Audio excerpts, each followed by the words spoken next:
Voodoo is an ancient West African religion practiced by more than 30 million people in Benin, Togo and Ghana. Voodoo varieties are also present in the United States and the Caribbean, countries like Haiti. The word voodoo comes from the languages of West Africa and means spirit. This is appropriate as voodoo is a religion of spirits. Practitioners of voodoo believe that the world of humans is shared by the world of spirits. When a person dies, his spirit is passed to the world of the unseen, but is still able to see the human world, the visible world. Spirits, it is believed in some cases, can even impact the world of the living. Those practitioners of voodoo often sacrifice animals like goats and sheep, and even sometimes humans. This terrifying story is told from the perspective of an American psychiatrist who came across a woman who is a voodooist and is allegedly true.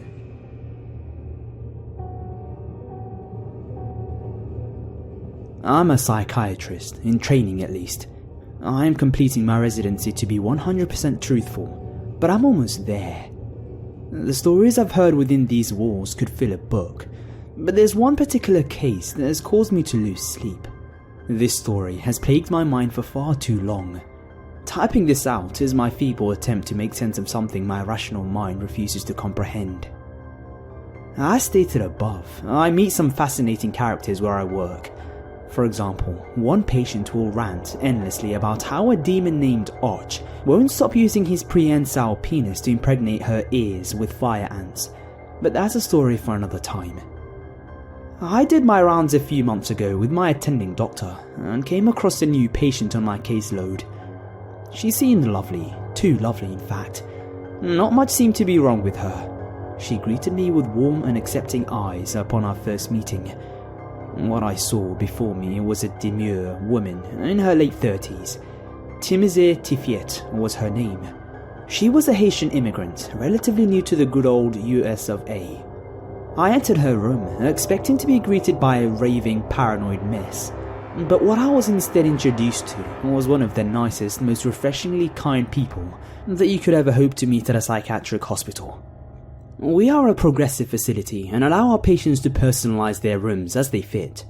I surveyed her room, hoping that something would call out to me and indicate that I had a hopelessly schizophrenic person before me to match the chart and information I had been given. But alas, this was not the case. All I saw was a line of dolls on the shelf. I was informed that Timothy had stitched them up herself. I marveled at the intricacies of each doll. The attention to detail was sublime on these figures.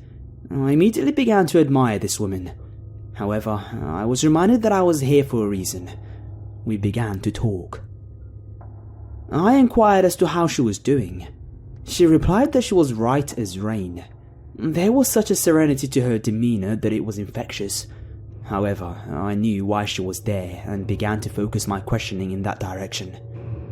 "So," I asked, "can you tell me about your relationship with your neighbor?" "He a mean ole, evil man. That rotten skull on his face. He knew what he'd done." She paused. "But he's smiling now, Chile. He's smiling now," she said while pointing to the dolls on her shelf. At the time, I did not get what she was trying to indicate. I went home that night and slept peacefully for what may be the last time in my life.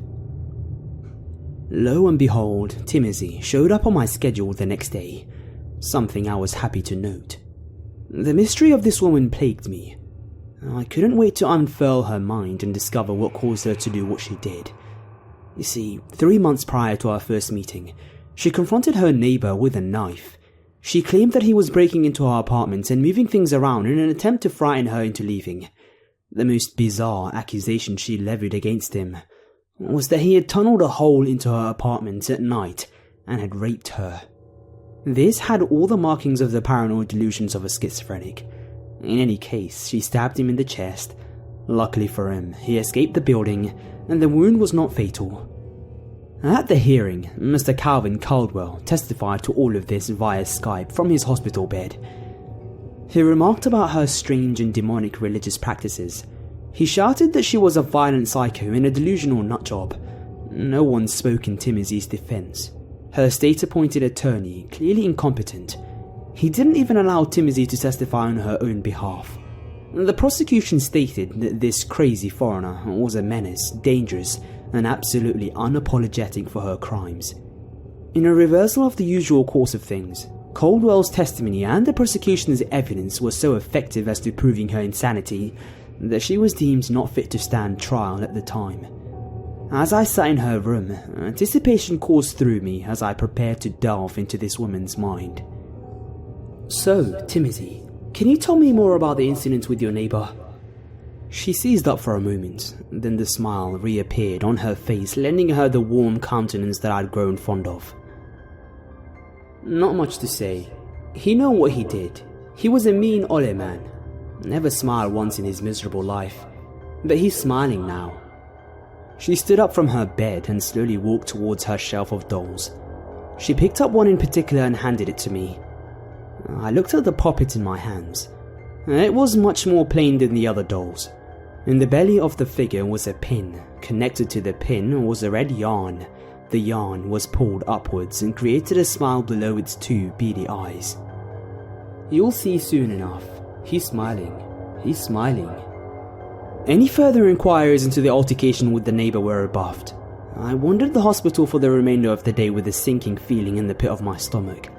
Timothy was odd, no doubt, but she seemed way too nice to attempt to kill a man unprovoked. I re-evaluated her life in an attempt to wrap my mind around the case. However, her claims just read too much like a prosecution complex and born from a psychotic break. Even the nicest people can lose touch with reality and act out with violence that is completely out of their character. Still, something about this just didn't sit right. If any of this were true, or even she just believed it to be true, why hadn't she gone to the police?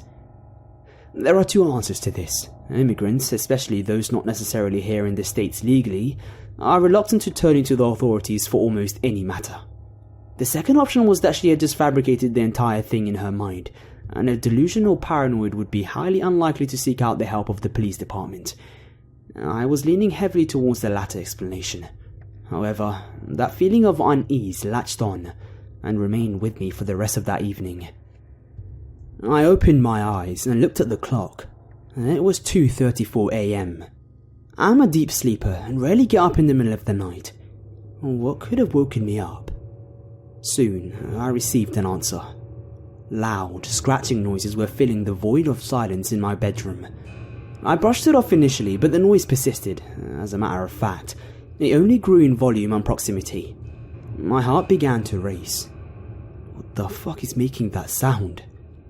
The fact that my room was pitch black was not helping matters. I slowly got out of bed and turned on the lamp on my nightstand. The second the light illuminated the darkness, a crashing sound filled the air.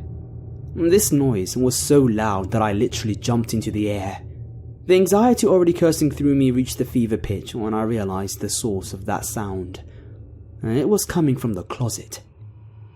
I unplugged the lamp, the only thing I could find to defend myself, and carried it in my hands. I slowly inched my way towards the closed closet door. I opened it. Blackness greeted me. With my free hand, I pulled at the string to turn on the closet light. Nothing in the world could prepare me for what lay within. I dropped the lamp as it shattered into 100 pieces. Standing in my closet was the doll with the red smile. No longer merely inches big, but life-size. Frozen in place, I stared at its face. Its beady, lifeless eyes stared right back. I looked at its stomach as the silver pin gleamed in the light of the closet. Behind the doll, I could see what looked like a crude tunnel excavated from the apartment next door. My mind reeled. As the doll began to walk towards me, its hands stretched out. The crimson smile grew larger. I kept backing up and eventually fell onto my bed. The doll continued to follow me. A hand grabbed my shoulder. I turned to see Timothy's smiling face crouched next to my bed. Now, you see what he done. No matter, he's smiling now. He's smiling. I then woke up to my alarm. Panic seized me within moments as I was able to gather my thoughts. It was just a dream, I thought. I tried to tell myself that it was a dream over and over again on the way to the hospital, but I knew better. There was something so visceral and lucid about the experience. It can't just have been a dream. Plus, there was an undeniable fact that my rational mind could not refute. It was the wound on my foot I received that morning from stepping on my broken lamp. When I arrived at work, I saw that I would once again be meeting with Timothy that morning. Instead of being excited about this encounter, dread filled me. I felt nauseous. I stilled myself and made my way to her room. I opened her door and was greeted with a smile more bright and beaming than usual. Before a word could escape from my nervous lips, she spoke. "How you sleep last night, Chile?" she said with a wink. As unprofessional and cowardly as this is, I ran. You'll see, smiling," Timothy called to me as I rushed down the hallway. I got into my car and began to drive. I called the hospital to inform them that I was violently ill and I would not be coming back that day. With my mind in tatters, I parked my car and mulled over a course of action. Eventually I collected myself. I knew what I had to do. I had memorized Timothy's address from her file. I was going to confront this smiling neighbor of hers and get to the bottom of this thing. I arrived at her building and buzzed the supper. I was greeted by a surly man in his late 50s. "What do you want?" he said from the doorway of his apartment. "Sir, if you could just give a moment of your time. I'm one of the psychiatrists of Timothy Tiffiet, and I had a few questions." "That crazy voodoo bitch? I'm glad they locked her up. Not my problem anymore. Good riddance," he said abruptly. "I was just wondering if you had any insight into her dispute with her neighbor, Mr. I drew a blank on his name. "Caldwell? And I wish they would lock that fucking piece of shit too. But I guess being an insufferable asshole isn't a crime." The supper seemed to open up slightly, finding joy in trash-talking the tenant. "He's such a miserable fuck sitting up there all by himself.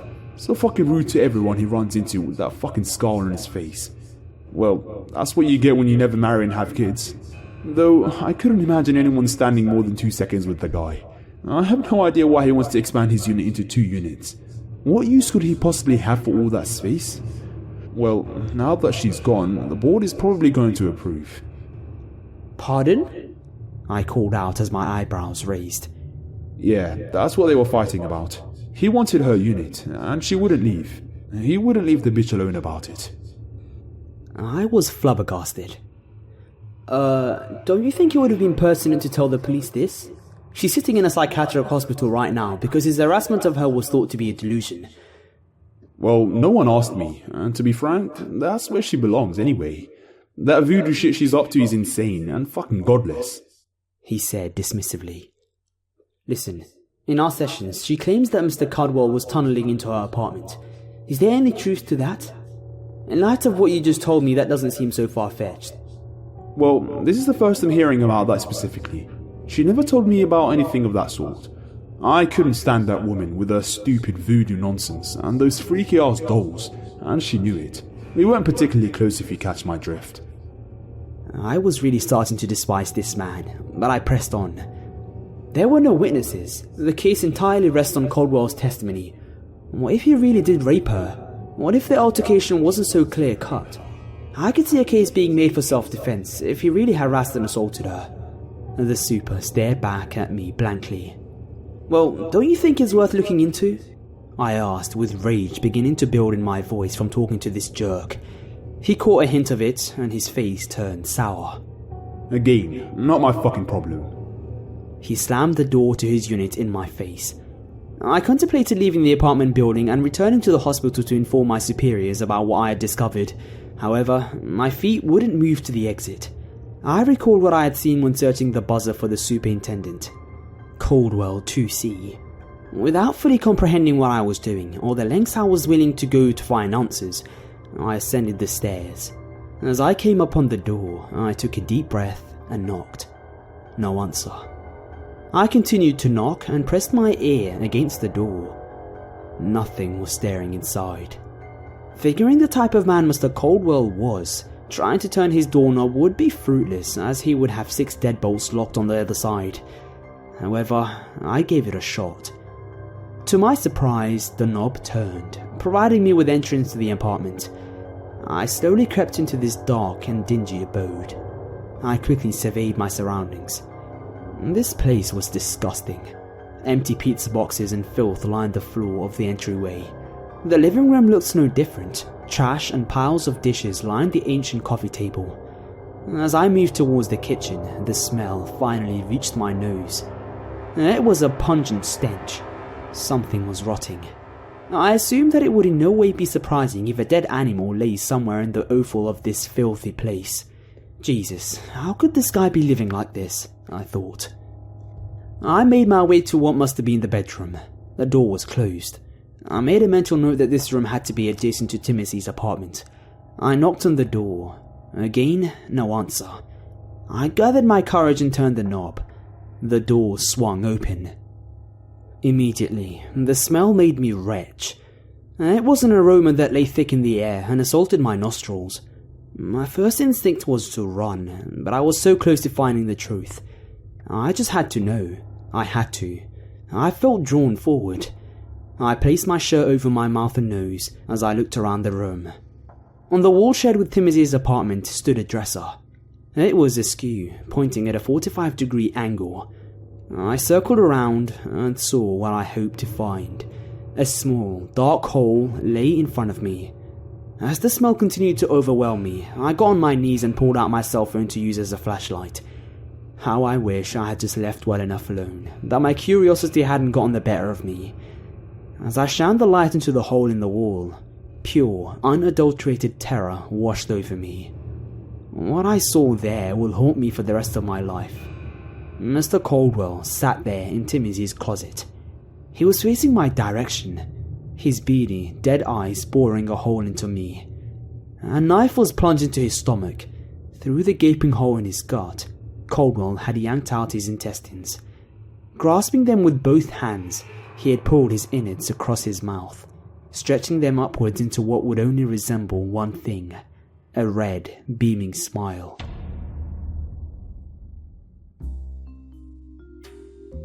Hey guys, it's that Grim Raider here. So, thank you very much for listening through that. I appreciate it. If you haven't subscribed, what are you doing? Come on, you've got to subscribe. I mean, you might as well just slap a like, just throw in a comment here and there, you know, just because you can, really. I mean, nothing's stopping you from doing it, right? Nah, but seriously, thank you very much for listening through. If you want to listen to more stories like this, on the screen you can click on either video, that's the 2 previous videos, or you can go in the description and there's also a link to the previous video. There's also a playlist link which will lead you to a lot of videos very similar to this with hundreds of awesome stories like these. So yeah, with that I leave you with thank you very much, and you'll hear from me very soon.